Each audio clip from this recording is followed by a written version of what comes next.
Go on the link mentioned below. After that, go on CE plans, select your plan you want to, enter your domain, check the details, select the domain. If it shows it's available, add to cart. Enter your details like your name, company name, address, location, etc.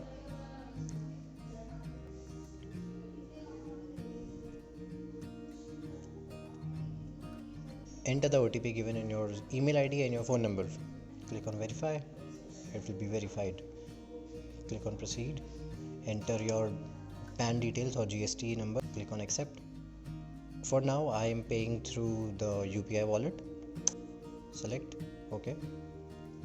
Scan the QR code. After paying for it, you will receive an email on your registered email ID. So this is how you can buy Microsoft 365 from ZNetLive.